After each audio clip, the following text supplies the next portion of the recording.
변방이 아닌 정치 중심에 서고 싶은 내 남자의 유쾌상쾌 통쾌 정치 토크쇼 정치 인싸. 네, 저는 진행을 맡고 있는 MBC 아나운서 허이루입니다. 자, 오늘도 함께해 주실 세 분 소개해 드리겠습니다. 인사해 주시죠. 네, 안녕하세요. 현근택입니다. 네, 신장식입니다. 반갑습니다. 예, 안녕하십니까. 순천에서 온 천하람이라고 합니다. 네, 자, 어제에 이어서 천하람 변호사 오늘도 함께해 주고 계십니다. 오늘도 잘 부탁드리겠습니다. 아유, 부탁드립니다. 네, 사실 오늘은 어떤 얘기를 해볼까 좀 고민을 하다가 역시 이제 가장 조금 핫한 윤석열 전 검찰총장이 이번에는 IT 스타트업 창업자들을 만나셨어요. 블록체인 관련 기술 그리고 뭐 청년 스타트업 생태계 전반에 대한 얘기를 듣고 싶었다. 뭐 이렇게 이야기를 했다고 하는데 어떻게 보셨는지 일단 짧게 좀 들어볼까요? 네, 우선 저부터 말씀드리면 네. 물론 아직 선언하신 건 아니지만 야권 주자라는 면에서 저희 편이다라고 놓고 보더라도 이건 좀 비판받을 지점들이 있다. 어허. 크게 봤을 때는 한 세 가지 정도 보는데요. 네네. 첫 번째로는 이제는 본인이 질문을 하는 위치가 아니라 질문을 받는 위치로 빨리 오셔야 돼요. 오. 그래서 국민들은 이분이 어떤 생각을 갖고 있는지, 네네. 이분이 위기에 몰렸을 때 어떤 판단을 하고 어떤 성품을 갖고 있는지에 대해서 알 기회를 최대한 빨리 좀 줘야 되는 것이고요. 아하. 여기까지. 네. 자, 질문을 받는 위치로 가셨으면 좋겠다까지만 듣고 자세한 얘기는 예. 잠시 후에 좀 더 나눠보고요. 신 변호사님 어떻게 보셨어요? 질문을 받는 위치에 되면 또 공부하러 가시겠죠. 공부 그만하셔야 돼요. 그러니까 뭐 이렇게 공부하는데 이렇게 공부만 하고 계셔. 본인의 음. 육성을 듣고 싶어 할 것 같고요. 그다음에 네네네. 6월 6일 날 현충사를 간다라는 얘기가 있다가 그 얘기가 들어갔어요. 이게 넣었다 뺐다 해보는 거거든요. 그러니까 네네. 정치 문법이 너무 구시대적이고 구리다. 그런 문법으로는 이준석 당대표 후보가 1위를 하는 이 시대에 네네네. 그런 구린 정치 문법으로는 국민에게 어필하기 어렵다. 약간은 이제 우리가 흔히 좀 간을 본다 그러잖아요. 네. 그러니까 상황을 딱 보고 요거에 대해서 이런 판단인 것 같아서 좀 아쉽다 이런 얘기를 해주셨고. 그 대전 충청 출신이다라고 하는 걸 어필하기 위해서 6월 6일 날 현충사 가려고 했던 거 아닙니까, 솔직히. 현충사 자체는 죄가 없죠. 근데 자꾸 이렇게 했다가 이렇게 간 보고 다시 들어가고 이런 건 사실 문제. 알겠습니다. 현 변호사님도 짧게 정리 좀 일단 해주시고 긴 얘기는 조금 이따가 풀어보죠. 제가 보기에는 이러다가 대선도 사수오수할 수 있다라고. 아하. 왜냐하면 사실은 이제 상당히 좀 고시도 뭐 비판적인 얘기를. 구수로 유명한데 네네네. 뭐 공부해서 대통령 하면 대한민국 대통령 할 사람 많았겠죠 그동안. 근데 이게 아마 예전에 그 고시 공부할 때 버릇 나오는 거 아닌가. 아하. 자꾸 뭐 공부하려 그러고 뭐 네네. 찾아가고 정치 그만하고 제가 보기엔 그냥 뭐 교수를 하시든지 그냥 박사 예. 논문 쓰시든지 하는 게 더 빠르겠다. 장수생들 너무 폄하하시는 거 아닙니까? 비방되셨구나, 우리 현 아니 그건 아니고 그 얘기는 한 게 아니라 사실 오늘은 왜냐면 이제 변호사만 세 분이 계시기 때문에 또 이런 부분 민감할 수 있거든요. 예. 그렇긴 한데 사실은 누구나 다 얘기하잖아요. 공부로 정치 시험으로 하는 거 아니잖아요. 네네네. 그러면 정확하게 말씀하셨어요. 질문을 받아야 되거든요. 음. 근데 자꾸 뭐 알아보러 가는데 이런 거는 제가 보기에 정치를 하는 게 아니라요. 그냥 호기심, 뭔가 궁금한 사람들, 학생들은 이럴 수 있어요. 견학 다니고 이럴 수 있는데 예. 정치를 하겠다는 분은 안 맞다. 알겠습니다. 제가 사실은 뭐 삼수사수까지 가면 대선 못 하는 거거든요. 제가 보기에 뭐 좋아요. 어쨌든 뭐 넘어가는 이렇게 주진 같아요. 계속해서 행보에 많은 관심을 지금 받고 있을 수밖에 없는 윤석열 전 검찰총장에 대한 얘기는 오늘도 나눠보도록 하고요. 잠시 전하는 말씀 듣고 와서 이어가겠습니다. 네, 정치인사입니다. 윤석열 전 검찰총장과 관련한 이야기는 잠시 후에 조금 더 길게 풀어보도록 하고요. 예, 본편에 앞서서 마중물로 먼저 다른 얘기를 조금 해보고 가겠습니다.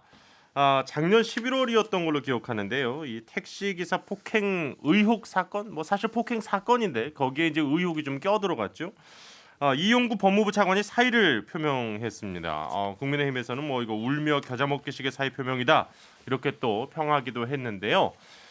이용구 차관과 관련된 이야기 일단 짧게 좀 정리하고 넘어가야 될 것 같아요. 현 변호사님 이거 어떻게 봐야 됩니까? 아마 이게 지금 분위기가 보면 뭐 법무부 장관도 뭐 바뀌었지만 검찰총장도 바뀌고 그렇죠. 아마 이제 검사장급 인사들도 할 걸로 예고돼 있잖아요. 네네네. 그렇다 본다 그러면 본인이 물론 제가 보기에는 아마 이 택시 폭행 사건이 기소가 되지 않겠냐 이 생각도 있는 것 같고 이 당시에 아마 이제 운전 중이었냐 아니냐 이게 쟁점이 됐는데 그렇죠. 그 당시에 이제 목적지에 도착하고 멈췄으니까 운행이 끝났다라고 이제 주장을 판단했던 하는 것 거고. 같은데 네. 뭐 아직 완전히 끝나지는 않았다 뭐 이런 얘기도 있어서 그 부분이 쟁점이 돼서 아마 두 가지인 것 같아요. 하나는 이제 인사의 어떤 좀 여지를 많이 신임 장관이라든지 총장들한테 그런 네. 걸 주기 위한 인사에 좀 폭을 넓혀주기 위한 그런 면도 있고 본인이 일단 지금 대체적인 분위기들이 보면 이제 기소가 되거나 이러면 그만둬야 되는 분위기로 대부분 가고 있잖아요. 그렇죠. 좀 부담이 어쨌든 그렇죠. 임명권자에게 부담이 되니까. 검찰이든 예. 법무부든 특히 뭐 검찰이라든지 수사권이 있는 사람들이 있는 분들은 대부분 그런 것 같아서 그 두 가지 면이 좀 작용하는 것 같습니다. 그게 이제 어떻게 보면 이제 울며 겨자 먹기 시키다라는 국민의힘 쪽의 주장의 논거가 될 수 있겠네요. 뭐 울며 겨자 먹기라기보다는 사실은 어찌 보면 그 오래되지는 않았어요. 저 차관을 한지 네네네네. 오래되지는 않았는데 글쎄요. 제가 보기에는 뭐 안 해도 상관없다. 왜냐하면 이건 논란이 될 수 있는 사건이에요. 그렇죠. 기소되더라도 제가 보기에 뭐 무죄 가능성도 있는 사건이라서 반드시 뭐 지금 뭐 기소가 될 것 같기 때문에 사퇴한다 그런 것보다는 아마 신임 검찰총장이라든지 아니면 뭐 법무부 장관한테 좀 배려 차원 인사해서 그런 면도 있는 것 같습니다. 전 변호사님.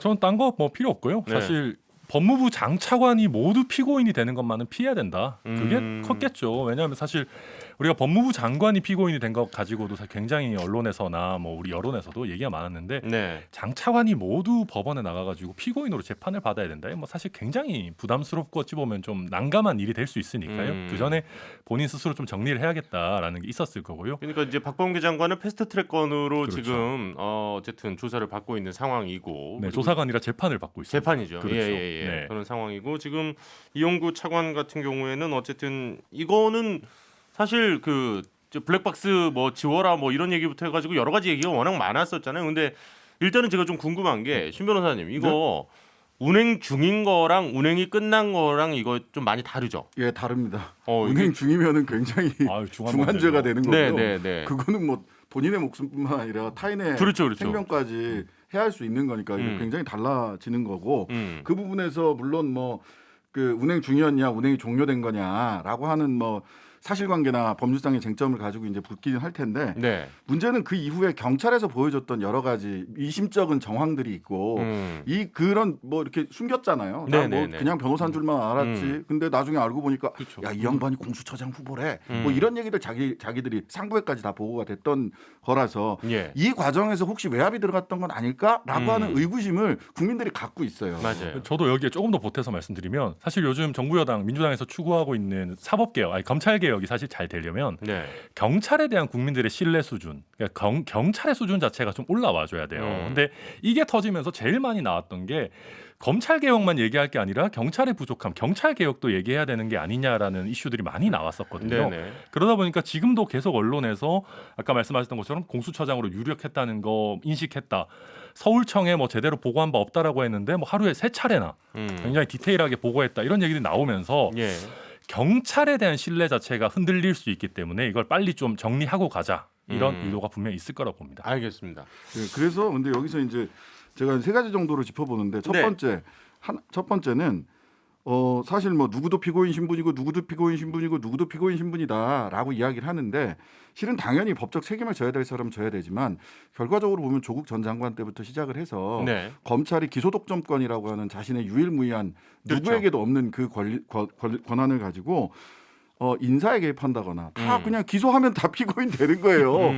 그런 기소독점권을 남용하는 측면도 우리가 한 다른 측면에서 하나 봐야 된다라는 게 있고 네네네. 그 다음에 하나는 실은 읍참마속의 분위기를 여권에서는 만들고 싶어 하실 것 같다. 그러니까 이용구도 스스로 내려갔는데 네네네. 지금 검사장급 인사나 이런 것들이 있을 때 실은 김호수 총장이 20기이기 때문에 그 20 총장 때문에 옷을 벗어야 되는 사람은 없는 거예요. 기수가 그렇죠. 역전돼서 네네네. 대부분 윤석열 총장보다 23기인 윤석열 총장보다 비슷하거나 낮은 기수들이라서 사실은 인사 적체가 이번에 해소되기 되게 어려운 측면이 있어요. 네네. 이런 측면에서 봤을 때 그러면서 이제 두 명이 검사장급 2명이 이제 명예퇴진 뭐 압박한다 안 한다 네. 뭐 이런 얘기 많더라고요. 근데 이제 네. 2명은 어쨌든 본인이 자진 사퇴를 했단 말이죠. 그렇죠. 교정본부장하고 뭐 이런 분들 2분이 사퇴를 했는데 이런 측면에서 보면은 읍참마속의 자세로 보였으면 하는 생각이 있겠는데 야 누구는 근데 사퇴하고 누구는 사퇴 안 하지?라고 하는 일관성이라는 문제 때문에 예. 그만큼의 효과를 가질 수 있는지 조금 의문이기는 합니다. 예. 사실 그 검찰 쪽에 안 계신 분들, 그러니까 저 같은 뭐 일반 시민 입장에서는 되게 좀 의아했던 게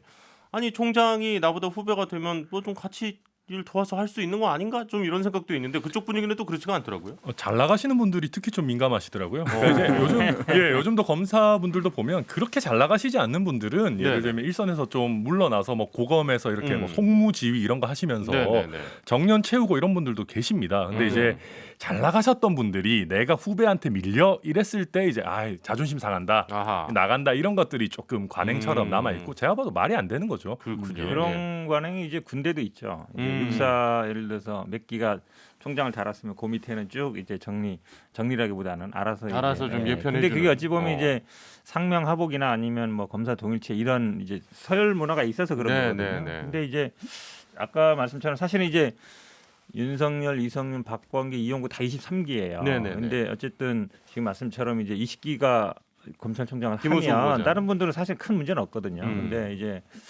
아마 이용구 차관은 이제 원래 검사 출신도 아니고 검사했고 이러니까 물론 이제 문재인 정부 초기부터 뭐 법무실장도 하고 이래서 핵심적인 역할을 했던 분인데 근데 이분이 그렇다고 해서 뭐 검찰에 큰 영향력을 행사하거나 이분 때문에 뭐 누가 자리가 더 생기거나 없어지거나 그럴 분은 아니에요. 원래 검찰에 오래 있던 분은 아니니까 그 어쨌든 인사에서 예를 들어서 뭐 동기가 되고 선배가 돼서 이 문제는 크게 없을 것 같아요. 그래서 이제 차관이 이번에 새로 그러면 차관을 새로 임명을 해야 되잖아요. 그렇죠. 차관이 검찰 출신이 올 거냐 아니면 또 비검찰에서 그 법무부의 탈검찰안은 꾸준히 이 정부가 추진해 왔던 거거든요. 그렇죠. 그러면 이번에 그럼 차관은 어떤 분이 올 거냐 이것도 이제 이후에 관심 있게 오히려 관심 포인트가 될 지금 겁니다. 뭐 얘기해 주신 거 그냥 그대로 이어서 그러면 이제 김호수 검찰총장 후보자 얘기도 좀 해보죠.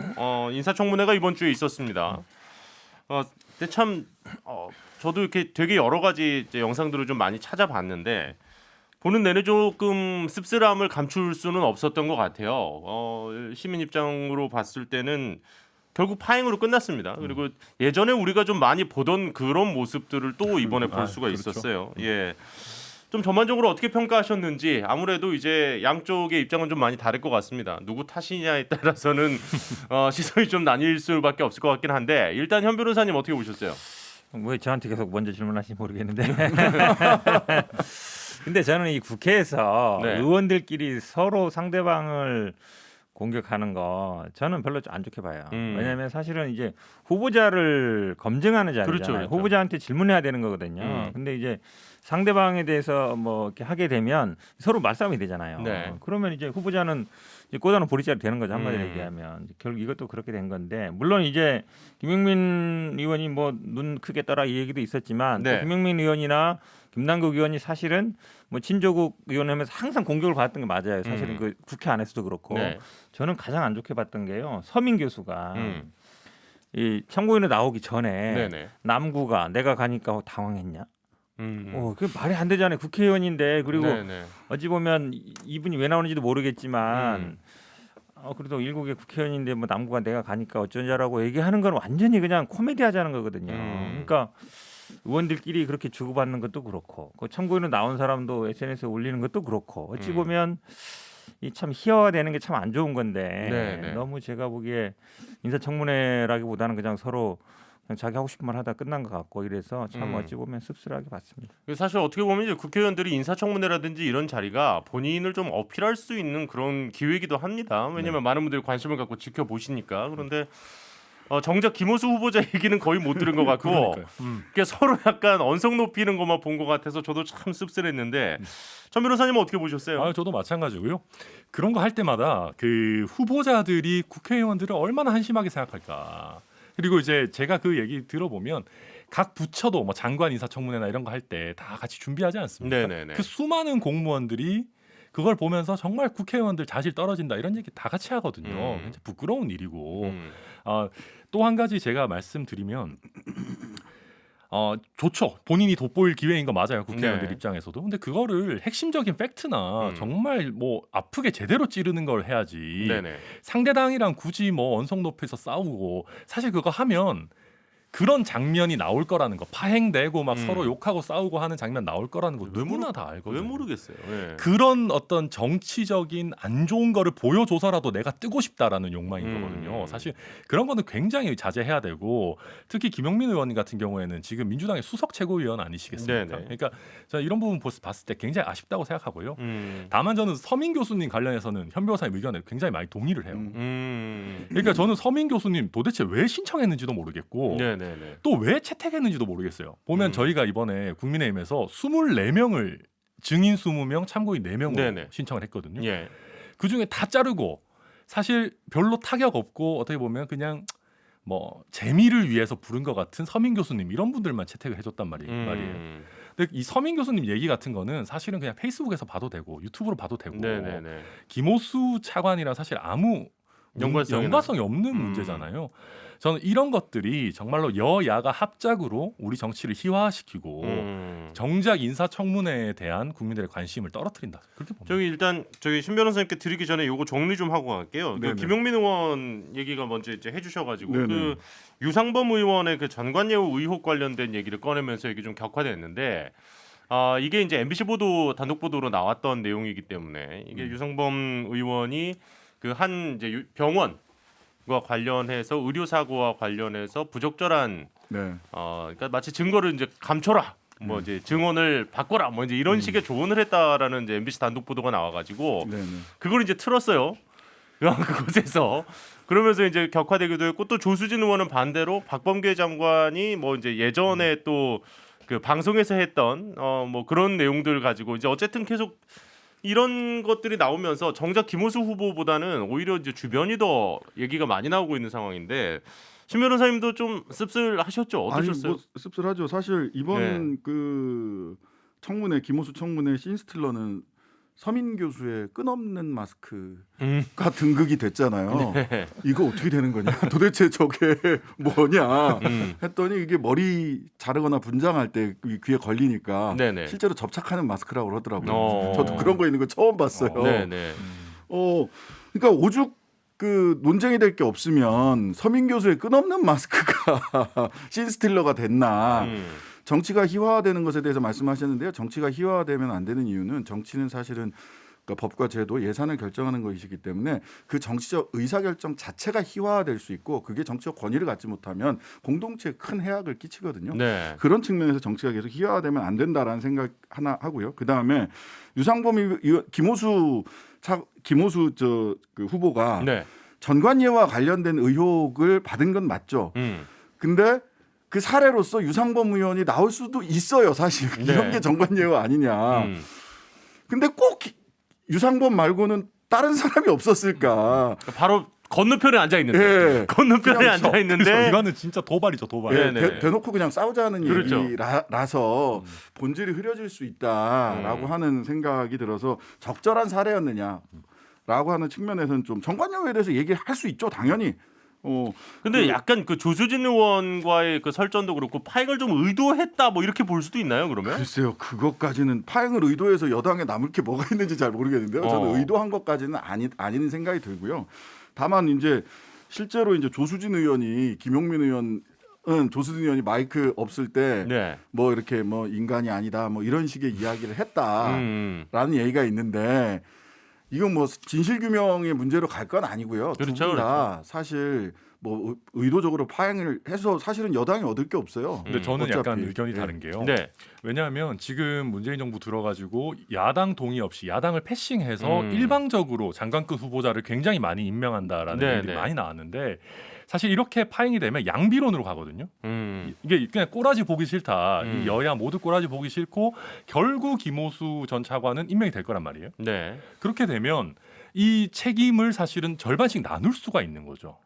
그냥 이걸 정상적으로 진행해서 무난하게 끝나서 일방적으로 하는 것보다 우리는 끝까지 제대로 해보려고 했는데 네. 야당에서 쉽게 얘기하면 뭐 나가버린 거 아니냐 이렇게 되니까 저는 그런 면에서 이게 사실은 굉장히 생각을 많이 하셨던 걸 수도 있겠다. 아니, 근데 저는 뭐 오히려- 전혀 그렇게 안 보는데, 왜 그러냐면 그래. 사실은 이제 김용민 의원이나 뭐 김남국 의원도 뭐 가끔 보긴 하는데, 사실은 그 두 분이 공격을 많이 받아요. 특히 야당에서 뭐 친조국인다 나올 때마다 특히 뭐 서민 교수 같은 분도 매일 뭐 공격하잖아요. 매일 공격한단 말이죠. 오히려 도와주는 거 아니에요? 인지도 높여주는 거 아닌가? 그런 부분이 있어서 본인들도 뭐 김영민 의원도 그 얘기 했잖아요. 그럼 왜 내 얼굴이랑 저기는 맨날 저기 질문하고 이럴 때 맨날 PPT를 올리면서 내가 한마디 하니까 왜 그러냐 이 얘기 하는 거거든요. 그러니까 제가 보기에는 그런 프레임을 자꾸 씌우는데 그러니까 기본적인 전제는 제가 보기에 의원들끼리 그거 상대방 의원을 뭐 PPT에 올린다든지 아니면 녹음을 튼다든지 그런 건 제가 보기에 아니다. 네. 아무리 뭐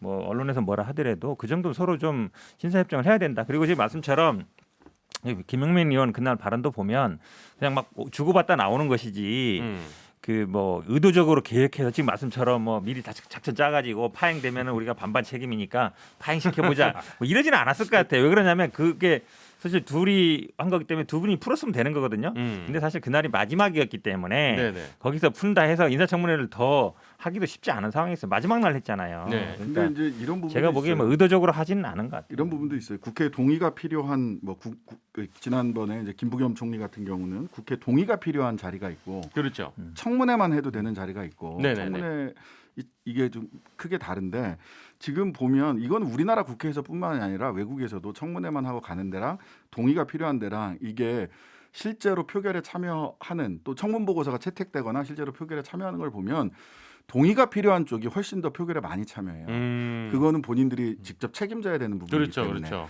근데 그냥 청문회만 하고 임명은 임명권자가 알아서 하는 거다라고 하는 거는 우리나라에서도는 더 하고 네. 외국에서도 사례를 살펴보면 잘 청문 보고서 채택 같은 거 안 해줘요. 어차피 본인들의 정치적 책임은 그렇네요. 면제되기 때문에 네네네. 그런 네. 측면에서 보자면 그냥 뭐 한편으로 보면은 그렇게 비판할 수 있겠죠. 33번째인가 그래요. 청문 보고서 채택 없이 이렇게 임명을 강행했다라고 얘기를 할 수도 있지만 한편으로는 청문회를 아무리 해도 청문 보고서 채택을 안 해준다 이렇게 보이는 측면도 분명히 있습니다. 그건. 좋습니다. 뭐 일단 그 이런 얘기가 또 있어요. 그 제2의 윤석열이 될 수도 있다. 아니다. 뭐 니네 바람이다. 뭐 이제 이런 얘기도 이제 막 오갔는데 임명은 지금 이제 천 변호사님 말씀해 주신 대로 거의 이제 될 것 같습니다. 임명은 될 것 같고요. 다음 주 한 화요일 정도로 예상하고 있습니다. 네. 임명 이후에 과연 제2의 윤석열 전 검찰총장처럼 될지 아니면은 이제 문재인 대통령이 임기 마무리까지 이렇게 잘 어쨌든 이 자리에서 일을 하실지 모르겠는데 어떻게 향후 전망은 좀 어떻게 보시는지 짧게 정리하고 넘어가죠. 저는 아마 그렇게 가지 않을 거라고 봐요. 왜냐하면 이분이 차관을 이제 박상기 조국 추미애 장관한테 차관하면서 네네. 어쨌든 보면 검찰 출신 차관이기 때문에 법무부라는 결국은 지금 정치인 출신들 현 정부의 정치인 출신들이 장관을 한 거잖아요. 네. 조국 장관은 그렇게 오래 하지 않았고 그와 검찰과의 이 마찰과 이 트라우마 결국은 이제 윤석열 총장과의 마찰은 이걸 계속 지켜봤단 말이죠. 그렇죠. 아마 제일 힘들었을 거예요. 음. 검찰은 자기는 이제 뭐 다 검찰 후배들일 텐데 또 법무부 장관은 또 모시고 있으니까 그렇죠. 서로 그 사이에서 어떻게 본인이 했을까를 저는 고민이 굉장히 많았을 것이다. 그리고 윤석열 총장이 지금 어찌 보면 대선 나가는 거는 기정사실이잖아요. 네네네. 그럼 본인도 만약에 그렇게 나간다. 그러면 결국은 본인도 정치하겠다는 생각을 하는 거기 때문에 지금 윤석열 총장과 같은 길을 갔을 때는 이게 또 굉장히 정치에 휘말릴 수 있다는 걸 알기 때문에 예. 제가 보기에는 윤석열 총장과 다른 길은 가려고 할 것이다. 저는 아마 조직의 안정이라든지 아니면 지금 정부가 추진하고 있는 공수처라든지 공수처와의 관계라든지 그런 걸 조금 더 미세하게 조정하려고 할 것이다라고 봐요. 신 변호사님. 저는 이 김호수 그 후보가 굉장히 뭐 능력이 있다. 뭐 이런 평가들은 여러 군데서 많이 하더라고요. 네. 그러니까 MB 때, 박근혜 때, 문재인 정부 때 다 승진을 계속 쭉쭉쭉쭉 하신 분이세요. 그래서 정권과 상관없이. 예, 정권과 네. 상관없이 계속 승진하신 분이에요. 누구는 검사장을 만들어줬고, 누구는 뭐 지검장을 하게 했고, 누구는 차관을 하게 했고, 이번에는 총장까지 가시는 건데 이분 임기가 2년이잖아요. 2년이면 차기 정부에서도 1년 절반 그렇죠. 이상을 하게 됩니다. 절반 정도를 차기 정부에서 하는데 이 정부가 만약 이 검찰 개혁에 관련된 본인의 소신이나 이런 거를 지금 섣부르게 하기보다는 지금은 기존에 해왔던 것을 잘 관리하는 수준으로 갈 것 같고 만약 검찰 개혁과 관련된 본인의 소신이 여러 가지가 있다면 차기 정부가 민주당 정부가 계속된다면 그때 남은 1년 동안 검찰총장으로서 뭔가를 할 거고요. 그다음에 정부가 바뀌었을 때 네. 이분이 또 정권의 입맛에 맞는 수사를 중심으로 남은 자녀 임기를 갈 거냐 아니냐는 저는 지켜봐야 된다. 향후 이 정부 함께하는 1년 동안에는 조직 안정이나 또 뭐 이렇게 지금의 기존의 검찰 개혁안을 좀 안착시키는 쪽으로 가지 사실 않겠느냐. 진짜는 이제 내년이 돼봐야 안다. 예, 뭐 진짜는 이렇게 내년이 들립니다. 돼봐야 안다. 예, 예, 예. 1년 뒤를 기약해 보자. 예, 그러니까 뭐 올해 1년은 뭐 당연히 그냥 네네. 이렇게 뭐 평탄하게 갈 것 같고 예, 그렇습니다. 진짜는 내년이다. 예. 아, 내년보다요. 사실은 검찰이 가장 중요할 때가 이제 대선 국면이에요. 네, 네, 네. 대선 국면들이 후보들이 나오고 검증을 하고 다 또 서초동으로 들고 갈 거란 말이죠. 예. 제발 그것 그때 좀 안 했으면 과연 좋겠어. 이제 그러니까요. 어떻게 할 것이냐. 보면 이제 대충 감이 나오겠죠. 아, 예. 예. 천 변호사님도? 우선 뭐 제2의 윤석열이라고 하는데요. 윤석열이 날이면 날마다 나오는 게 아닙니다. 굉장히 드문 캐릭터죠. 우리 예. 검찰사에 이 정도로 직진하는 특히 자신을 임명해 준 거에 맞서서 이걸 어떻게 평가하든지 간에 네, 네. 정말 엑셀 밟는 검찰총장은 진짜 드문 거고요.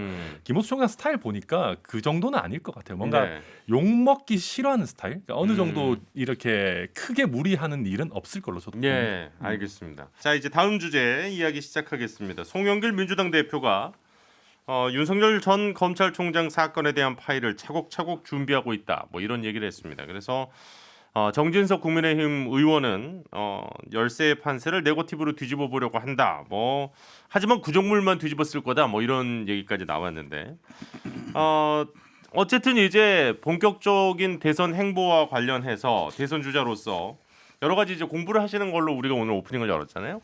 그렇다 보니까 어쨌든 이제 검증에 당연히 시간이 다가오고는 있는데 이것을 어떻게 바라볼 것이냐에 대한 시선은 확실히 좀 다른 것 같습니다. 예. 앞서 이제 두 가지 첫 번째로는 천하람 변호사께서 질문을 받는 위치에 이제 가셨다라고 얘기를 해주셨는데 네. 두 번째와 세 번째 이야기 거의 한 30여 분 만에 다시 한번 여쭤보겠습니다. 네. 그리고 이제 저는 개별 영역에 대한 공부는 의미가 없다고 봐요.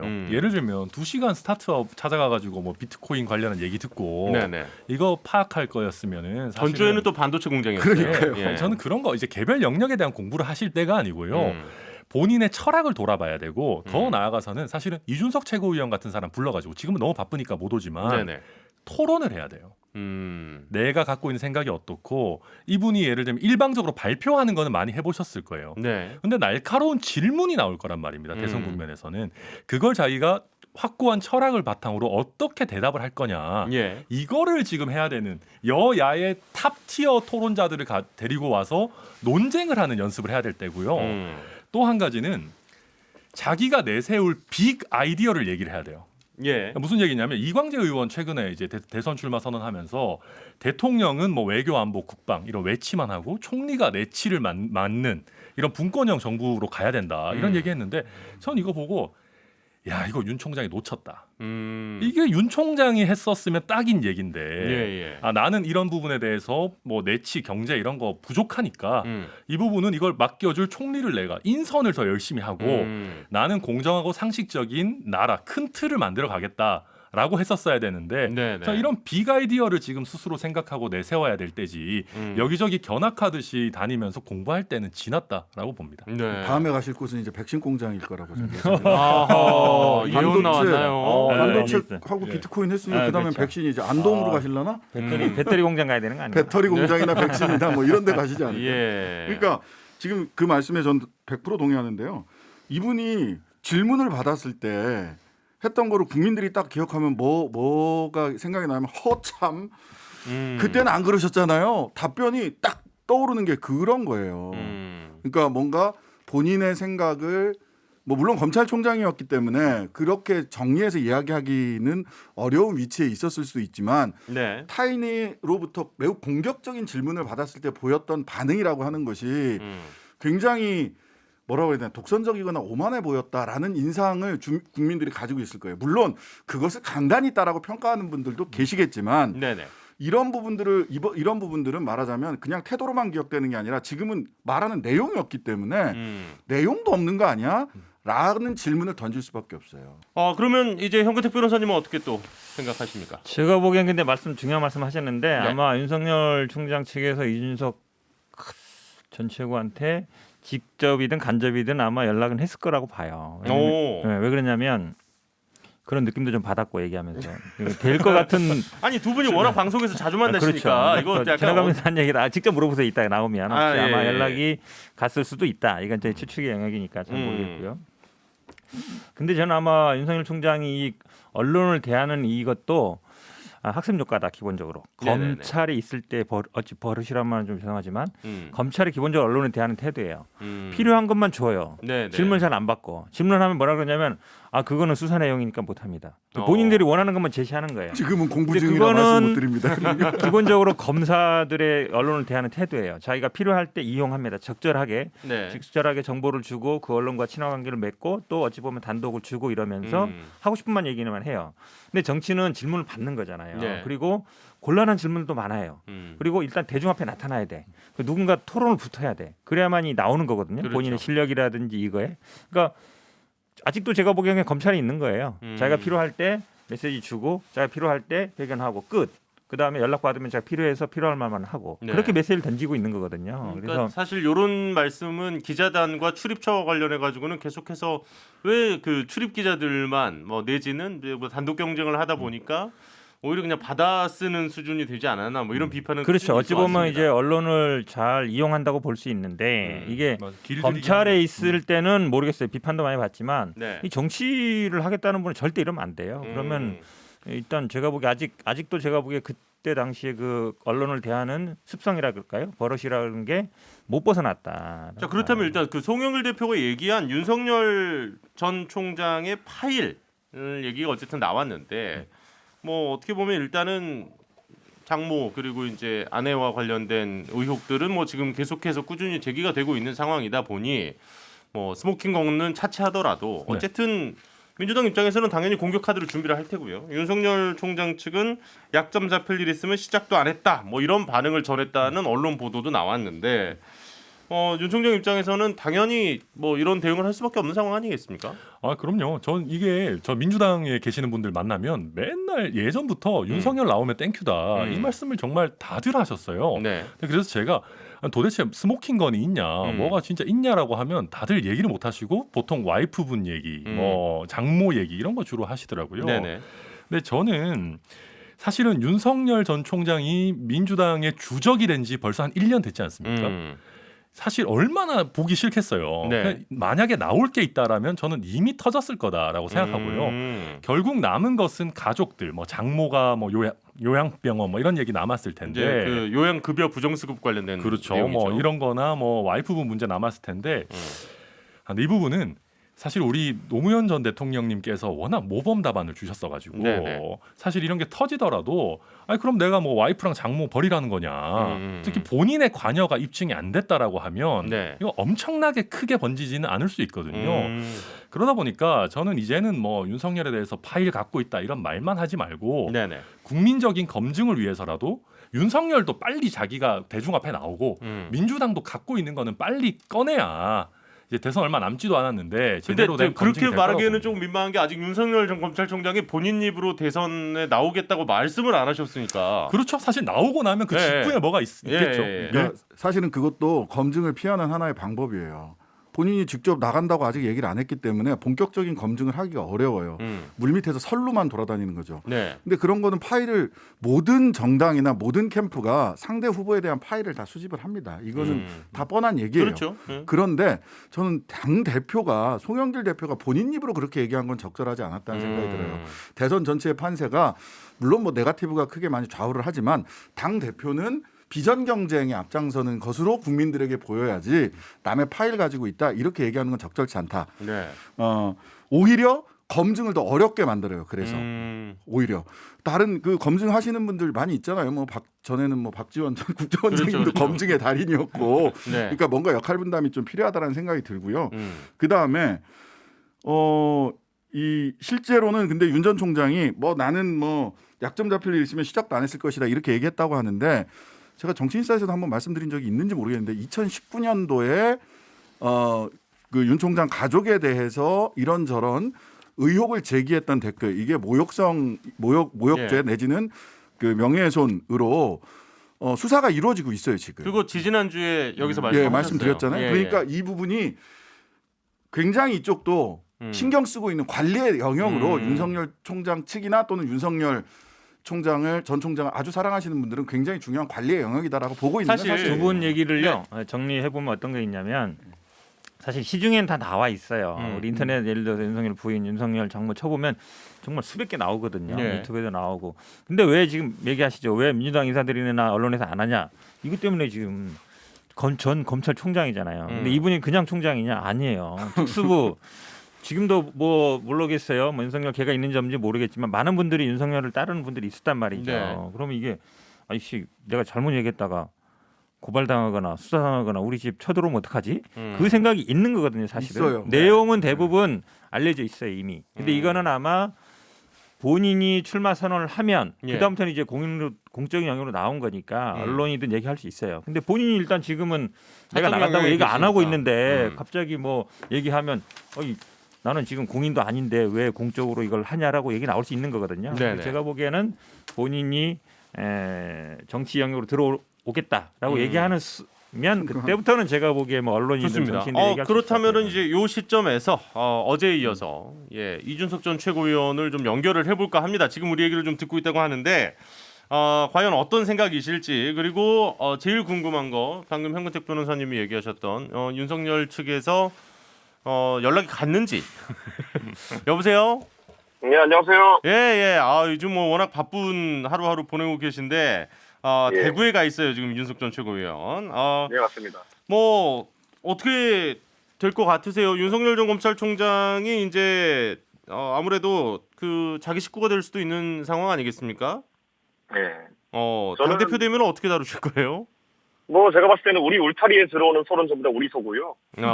그렇기 때문에 만약에 윤석열 총장이 우리랑 같이 하는 상황이 되면은 그런 뭐 현근택 변호사나 신장식 변호사의 말도 안 되는 의혹 제기에 대해 가지고 의혹제기 한 적 없어 지금. 아니 지금 앞에 안 있으니까 더 뭐라고 말하기가 그러니까. 되게 쉽지 않은데 아니 그러면은 일단은 송영길 민주당 대표의 윤석열 파일과 관련한 발언에 대해서는 이 전 최고 어떻게 생각해요? 제가 당대표가 되면 만나가지고 그러지 말라고 하겠습니다. 아니야 잠깐만 아니, 여기서 사실 너무 깔때기 이런 게- 하지 말고 일단 이 주제에 대해서 얘기 좀 해줘야죠. 이승전 당대표로 이제 그냥. 사실 그런 게 있는 거예요. 윤석열 총장에 대해 가지고 아까 그 언급되었던 것처럼 본인이 어쨌든 본인의 권력을 남용했다라는 어떤 그런 정황이 나오지 않는 한, 제 네. 생각에는 국민들 입장에서 뭐 윤석열 총장이 늦게 이제 사랑을 해서 결혼한 거 아니겠습니까? 뭐 그런 정도의 상황이 있어가지고 장모가 그러면 장모 나이가 꽤 있으신 분이고 한데 뭐 그런 것들에 대해서 크게 문제 삼지는 않을 것이다 저는 이렇게 봅니다. 그리고 이제 제가 봤을 때는 아까 노무현 대통령의 사례를 이야기했지만은 네. 결국에는 뭐 윤석열 총장이 측근이나 가족의 상황에 대해 가지고 뭐 잘 엄정하게 대처하겠다라는 어떤 메시지만 밝힌 문제가 없을 것이다 이렇게 봅니다. 아니 근데 사실 국민의힘 쪽에서도 네. 뭐 우리 당의 이제 유력 후보가 될 확률이 높은 분이기 때문에 검증 지금 안 합니까? 지금 내부적으로는 다 검토하고 계실 거 아니에요? 저희는 뭐 저희 울타리 안에 들어온 소에 대해서 검증하는 것이지 저희가 밖에 있는 소들에 대해서 검증을 하지는 않습니다. 아직은 이제 인하우스에 들어온 건 아니니까 근데 먼저 말씀을 결국엔 뭐 아끼시는 것 호사가들이 같고. 이야기하겠지만요. 네네. 윤석열 총장은 어쨌든 범야권에서 상당한 지지를 받고 있는 대선 후보이기 때문에 저는 뭐 당연히 우리 당에 함께 해야 된다라는 생각을 하고 있지만은 거꾸로 저희가 너무 앞서서 섣불로 움직일 필요는 없다 이런 네네. 생각을 하고 있습니다. 아니 아까 현근택 변호사께서 그 얘기하셨어요. 이 전 최고한테 분명히 연락 간 것 같은 느낌을 강하게 받았다. 혹시 그쪽에서 뭐 예. 연락 온 바 없습니까? 예, 뭐 아직까지 현근택 그 변호사한테 비서실장은 아니기 때문에 예. 아직까지는 공식적으로 제 입장을 대변하지 못하고 있습니다. 그렇군요. 예. 뭐 뭐 일단 그런 건 제가 공식적으로 확인해 받은 것 같은데. 공식적 말고 비공식적은 뭐 어떻게 될지. 예. 제가 확인해드리긴 좀 어려울 것 같고요. 네, 다만 요즘 있어. 그 오히려 안철수 대표 쪽에서 난리가 난 것 같은데 예, 뭐 그런 정도는 예. 말을 살짝 돌리네. 아니 그 지금 이제 대구에서 일주일 가량 지금 지내셨고 예. 거의 이제 다음 주 정도까지 일단 지내시는 걸로 저희가 알고 있는데 대구에서 어떤 얘기 좀 많이 들었어요. 그 여당 비판 뭐 얘기 당연히 들으셨을 테니까 그거 말고 이준석 전 최고에게 좀 바라는 점이나 본인에 대해서 뭐 좀 여러 얘기들 듣고 계시지 않습니까? 그러니까 뭐 사실 제가 대구를 계속 많이 들락거렸는데 이번에 왔을 때 그 강성범 씨 발언이 굉장히 큰 영향을 미쳤다는 생각이 들었어요. 그래서 뭐 제가 뭐 사실 정치를 하면서 지역 연구를 앞세우거나 이런 스타일이 아니고 상계동 연구만 원래 내세운 사람인데 네네네. 지금 의외로 이제 대구 바닥에 이제 정서가 이준석이 아버지 어머니가 대구 사람이었어 이러면서 어딜 가나 그 얘기를 하세요. 그래서 이건 전 약간 의외였던 게 그 박근혜 대통령의 탄핵 이후에 대구 지역 정가에 어떤 참 구심점이 되고 핵이 될 만한 그런 어떤 이슈나 아니면 이런 인물이 없었구나라는 생각을 하게 되고요. 네. 저는 지금 TK 지역에서 어느 때보다도 정치에 대해 가지고 변화 욕구가 크다는 걸 좀 느끼고 있습니다. 대구 출신 주호영 대표를 아주 그냥 한 방에 그냥 보내시는 아니 한마디로 하면 내가 대구의 아들이다. 대구에 이제 이거라는 얘기잖아요. 알겠어요. 예, 대충 어떤 뜻인지 저기 이전 최고 네. 다음 주는 우리 이제 올라오셔서 나오실 거죠?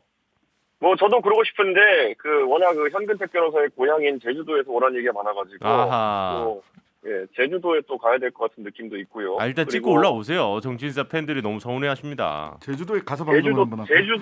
제주도 특별 방송 어떻습니까? 이거 일단 제작진이 좀 고민해 보도록 하고요. 어쨌든 갑니다. 바쁘실 텐데 오세요. 건강 잘 챙기시고 예. 예. 그 우리 정치인사 시청자 여러분들께도 인사 한번 해주시죠. 예, 안녕하세요. 지금 뭐 대구에서 열심히 하고 있습니다. 곧 다시 방송국에 찾아뵙기를 기대하면서 좋은 성과 내도록 하겠습니다. 감사합니다. 네, 건강 잘 챙기십시오. 고맙습니다. 네. 네. 자, 이준석 전 최고위원 만나봤고요. 역시 뭐 여전하네요. 제가 보니까 대구는 다 장악했고 다음에 이제 부산, 경남, 그다음에 사실은 제주도 인구가 1% 정도잖아요. 1% 조금 넘는데 당원 비율도 1.몇 %밖에 안 돼요. 네. 거기까지 간다는 얘기는 이미 다른 데는 다 점령했다. 사실 이제 그 당대표 경선과 관련해서는 어제 이제 또 좀 얘기를 좀 했습니다만은 자세한 또 궁금하신 내용들은 어제 방송 좀 찾아보시면 더 많이 아실 수 있을 것 같고요.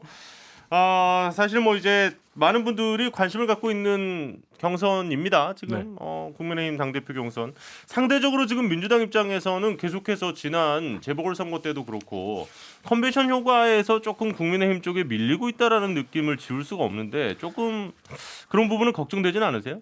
조금 밀리는 게 아니라 많이 밀리죠. 네. 영국 변호사님 출마하시지 그러셨어요. 제가 뭐 출마할 적은 아니고 왜냐면 사실은 근데 저는 개인적으로는 긍정적으로 봐요. 우리 민주당도 이제 세대 교체를 해야 되는데 저는 방송에서 항상 얘기하는데 386이 딱 이준석 정도 나이 때 국회로 들어왔거든요. 30대 중반 정도쯤에 초반 중반쯤에 지금 20년 넘었어요. 계속 하고 있거든요. 근데 20년 동안 그러면 우리 민주당이 기본적으로 뭐 민생 개혁이라든지 이런 걸 했느냐, 그분들이 역할을 했느냐에 대해서 제가 보기엔 부정적인 평가가 훨씬 많을 거라고 봐요. 근데 당내 자체적인 동력으로 못하면 할 수 없어요. 외부적인 충격으로 해야 되는 건데 저는 뭐 이준석 최고가 되면 외부적인 충격은 될 거다. 아마 우리 당내에 있는 뭐 2030 의원들이나 아니면 초선이나 이런 분들이 고민 안 할 수가 없잖아요. 386 의원들도 고민할 것이고 저는 뭐 어쨌든 우리나라 정치 발전에 아니면 세대 교체 변화에 긍정적인 역할을 할 걸로 보고 있습니다. 아니 뭐 지금 혹시 그 너희 고정 멤버라서 이렇게 너무 이러는 거 아니냐? 아니요, 평소에도 계속 사실 그랬어요. 그러니까 지금 이준석 전 최고 관련해서 뭐 이렇게 뭐 말씀하실 분이 있으실지 모르겠는데 사실 지금 41%면은 정말 상당히 조금 그렇죠. 충격적인 결과는 맞습니다. 그간 정가에서 있었던 거에는 뭐 긍정적이든 부정적이든 충격적인 결과는 확실하기 때문에 저희가 계속 언급을 한다는 점을 말씀을 좀 드리고요.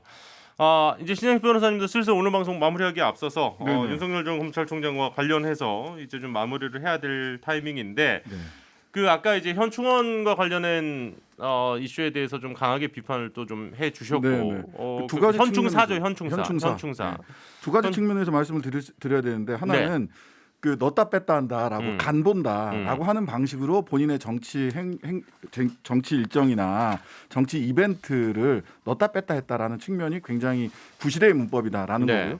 더 구시대의 문법이라는 건 뭐냐면 본인이 대전 충청 후보다라는 걸 어필하고 싶어 하시는 거잖아요. 아버지 고향이 공주인가 뭐 그러시죠. 근데 본인이 뭐 대전 충청에서 낳고 자란 것도 아니고 지역주의는 우리가 극복하자라고 하는 거잖아요. 천하람 변호사 지금 대구 출신인데 순천 가서 지금 국민의힘 당협위원장 하고 계시지 않습니까?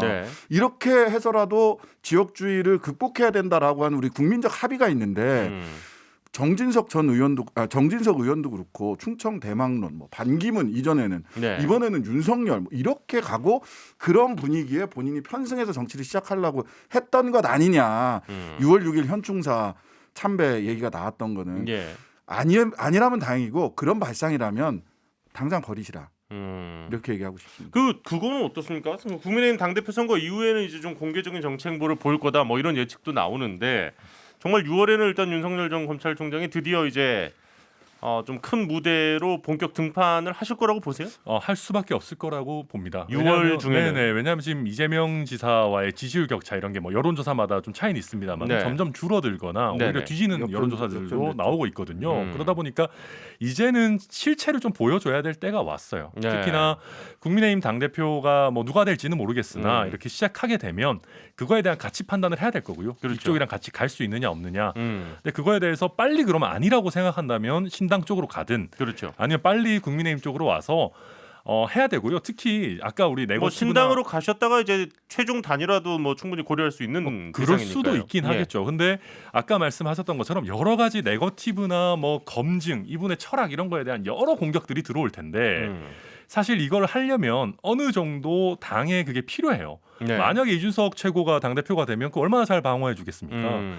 그런 면에서도 본인도 이 전당대회 끝나면 뭔가 본격화된 움직임을 분명히 보일 겁니다. 이렇게 살짝 또 러브콜을 한번 국민의힘 입장에서 해주셨고요. 예. 뭐 일단은 그러면 6월에는 나올 거라고 보세요, 현 변호사님은? 저는 사실 이 얘기 그만하고 싶어요. 그동안 동안 뭐 몇 월에 나온다 그랬는데 네네. 하고 싶으면 나오겠죠. 근데 뭐 당대표가 누가 되는지 따라 다르겠지만 아마 당대표 뽑히면 그쪽하고 어떤 식으로든지 소통하려고 할 거예요. 그게 아마 시작이겠죠. 이제 그러면 이제 또 김종인 비대위원장은 과연 다시 수면 위로 올라올 것이냐까지 아마 이제 좀 패키지로 이렇게 얘기가 될 것 같습니다. 사실 지금 가장 뭐 많은 분들이 관심을 갖고 있는 것 중에 하나가 어쨌든 제1야당인 국민의힘의 당대표 경선인데요. 뭐 다음 주에 또 이 추이라든지 뭐 결과에 대해서 이야기를 또 조금 해보도록 하겠습니다. 자, 그러면 우리 마무리하기 전에 광고 듣고 돌아올게요. 네, 정치일사 벌써 마무리할 시간이 됐습니다. 천하람 변호사님 어제 오늘 함께해 주셨는데 어떠셨어요? 네, 전 평화로운 순천에 있다가 이렇게 네. 또 와가지고 정치 인싸가 되려는 몸부림을 하다 보니까 뭐 굉장히 재미도 있고 힘도 들고 그러네요. 그래서 너무 네. 재밌습니다. 네. 사실 또 지금 그 이전 최고위원이 만약에 대표가 돼버리면 저희는 또 어떻게 해야 되나 뭐 고민이 많은 시점에서 오늘 또 어제 오늘 이번 주 아주 좋은 얘기 많이 들려주셔서 감사드리고요. 또 뭐 뵐 기회가 있으면 또 뵙도록 하겠습니다. 네, 순천만 정원으로 오십시오. 자, 오늘도 오늘을 또 이번 주 함께해 주신 천하람 변호사 그리고 현근택 변호사, 신장식 변호사 함께해 주셨습니다. 오늘도 고맙습니다. 다음 주에 뵙겠습니다. 고맙습니다. 네, 감사합니다. 감사합니다.